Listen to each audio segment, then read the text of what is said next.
watch this. There's a pupil.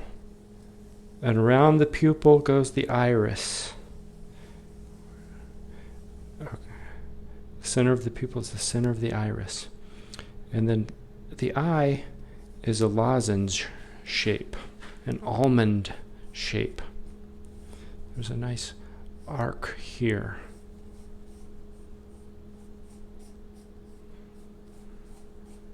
There's an elegant arc here.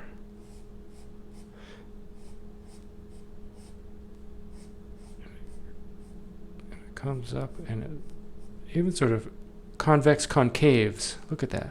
Slightly convex concaves. Maybe I've exaggerated that a little bit, but I like it. Here's where the edge of that eye is. And you can use your aspect ratios. If this iris is this thick, how much is this space compared to that space? So I'm eyeballing it literally about so that it's about that much distance right there. A lot of changes going on right about there. And then this distance. How does this compare to this? And how does this side compare to this side?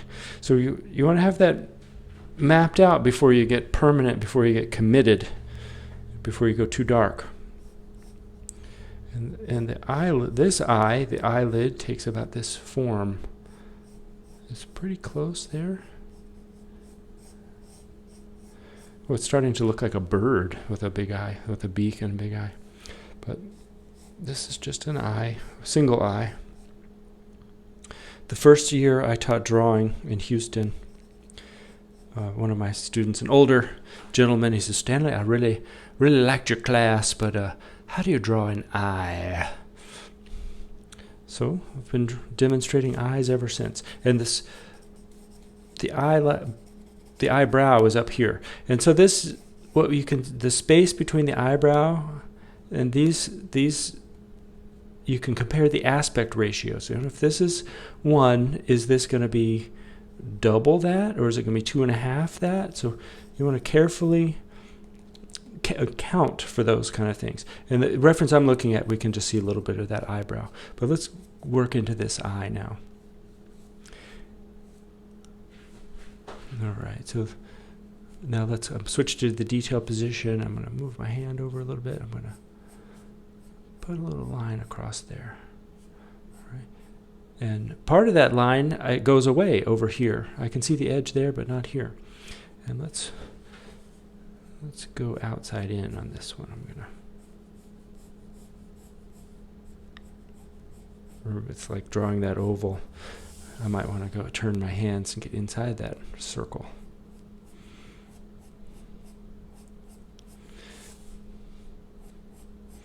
When you go for the detail, you don't want to have any guesswork. Now you want to, those planning lines are, you know where the line is supposed to go. And this pupil is very interesting in here. When you take a look at what I'm looking at, the reference, you will see there's a photographer with his hand, or there's a reflection there, and his arm is over here. And there's this sort of his hand coming up and holding this, and there's a camera lens right there. And there's the edge of a sort of a camera, of some type of video camera or something. What type of camera it is, who knows? But just make it dark where it's dark. And it's helpful to know that's his little head back there. And if you squint your eyes, all that could go away. But the main shapes left would be kind of the white of the shirt here, and the white of some sort of shirt here, which doesn't read as white. It will read as gray on here, and then these sort of highlights around here. Let's see if we can do it. And there's some little reflections coming over.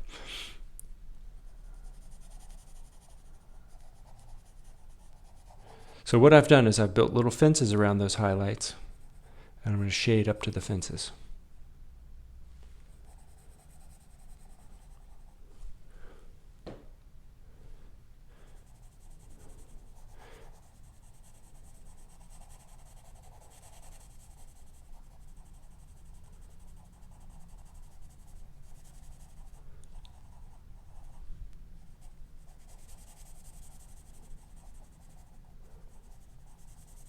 I'm going to put an even gray across everything.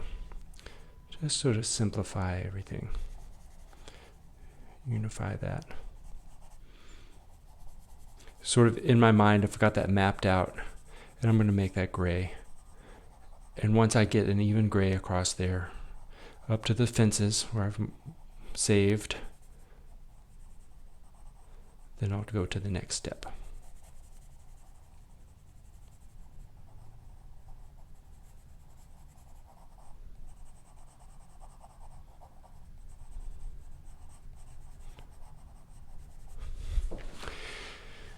Okay, now, so we have basically two tones. The white highlights here, and here. They're like islands.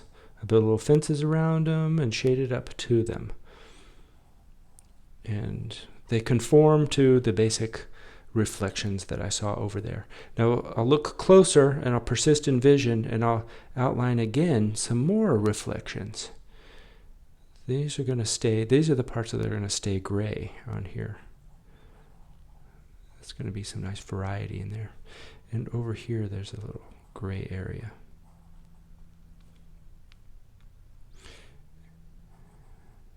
There's a lot of wiggle room in here. There's a lot of abstraction. And I know about irises, there's a lot of, it's like an orange that's sort of things radiate out from there. There's these tissues in there sort of radiate from the center out from there. Now I'm going to shade this part even darker. So I've noted some spots here, here, here, and here. This, and this will stay light gray, and the rest is going to go darker.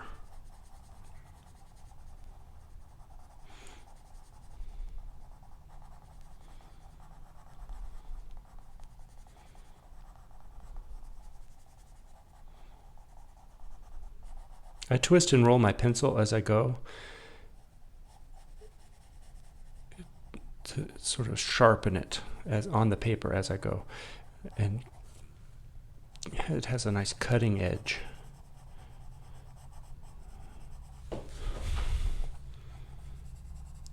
So this is going to be darker. This is going to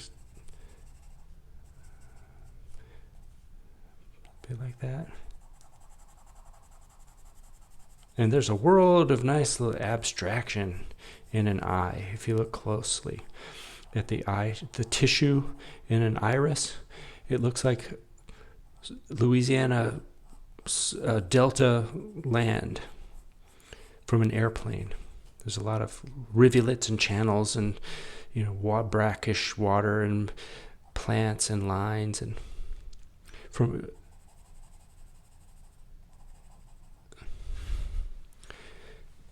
All right, and then I'll just make this a little darker, right in the pupil where I know it's dark.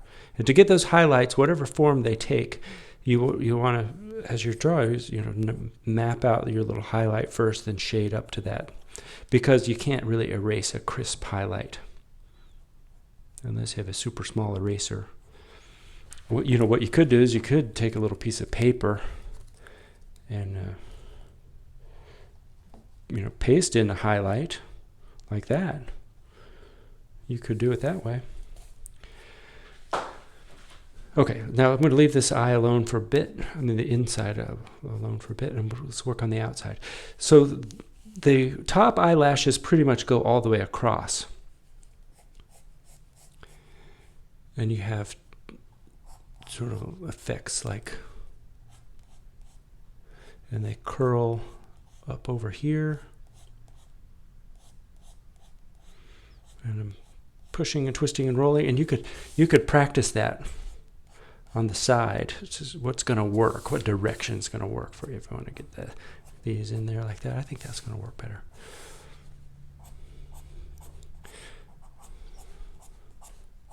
And then in the middle, they sort of go straight up, and then this side they sort of curl back the other direction. And there's going to be more or less in certain areas. So try to match them. You don't need to count every single eyelash, but you want to match the direction. You take a look at the edges where they cross over here. You could even draw a little mental line. Use your mind's eye to show where they stop, where they start and where they stop, and which direction they go, and how many in general there are. And then coming this way, so we have a line that's dark here, but then it's calligraphic. It stops there, and then it picks back up over here. And it's very light across here. And then on the bottom eyelash, there's less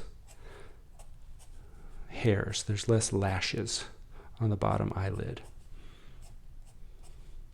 And if you don't do the right amount of eyelashes, and if you miss the direction, no one will ever know. You could put more, you could put less. You could try different ways. And remember the outlining that iris with a nice dark, making it extra dark. That's how it really looks. It's extra dark on the outside. That really helps. And let's get a little blender here and the supporting cast around here. It's very important. All this stuff that's connected and shading around the eye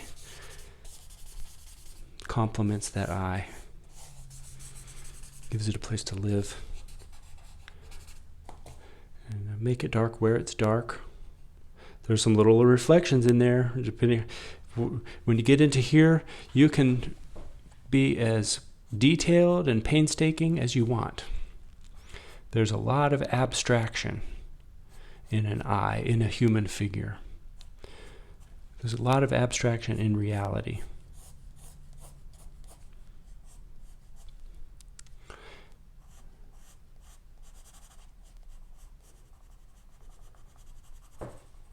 Still rolling? Okay.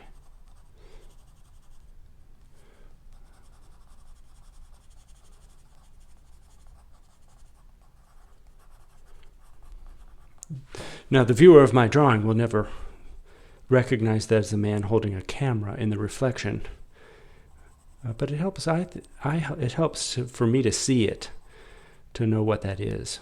Often, if I'm doing a portrait of a person, my drawing paper can be seen reflected in their eye. It makes a shape like this, right there. Makes a shape like that, right there.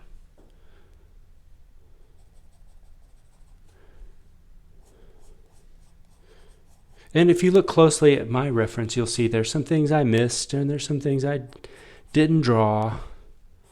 But that's one way of how to draw an eye.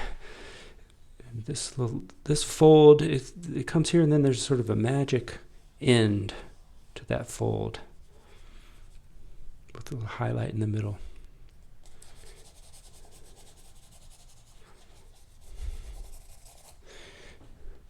Okay.